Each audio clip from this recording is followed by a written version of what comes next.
আপনি কাজ করছেন, আয় করছেন, প্রচণ্ড ব্যস্ত আছেন, কিন্তু আপনি একটু নিজের কাছে প্রশ্ন করবেন যে আপনি কি খুবই প্রোডাক্টিভ, মানে আপনার প্রোডাক্টিভিটি লেভেল কি খুব ভালো, আপনি কি অনেক কাজ করছেন, কাজ করে অনেক ফল পাচ্ছেন।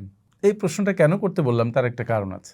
আপনি যদি সুপার প্রোডাক্টিভ হতে চান তাহলে আপনাকে প্ল্যানিংয়ের পেছনে প্রচুর সময় দিতে হবে।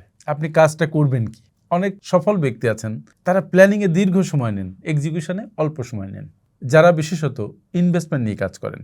তাছাড়া যদি আপনি ইন্ডাস্ট্রিতে কাজ করেন বা যে কোনো ম্যানুফ্যাকচারিং ফিল্ডে হোক বা সার্ভিস সেক্টরে হোক কাজ করেন, আপনি যখনই প্ল্যানিংয়ে প্রচুর সময় দিবেন তখন আপনার এক্সিকিউশনের সময় অনেক বেঁচে যাবে। এই ব্যাপারে ব্রায়ান ট্রেসি ওনার একটা গুরুত্বপূর্ণ মন্তব্য আছে। উনি বলেছেন, every minute spent in planning saves 10 minutes in execution. তার মানে প্ল্যানিং এর পেছনে 1 মিনিট সময় দেওয়ার অর্থ হচ্ছে ওই কাজ এক্সিকিউশনের পেছনে 10 মিনিট সময় বেঁচে যাওয়া। সময়কে কি সাংঘাতিকভাবে আমরা সেভ করতে পারি, অল্প সময়ে অনেক কাজ করতে পারি। তাহলে অল্প সময়ে অনেক কাজ করার পদ্ধতিটা কি, মূল মন্ত্রটা কি?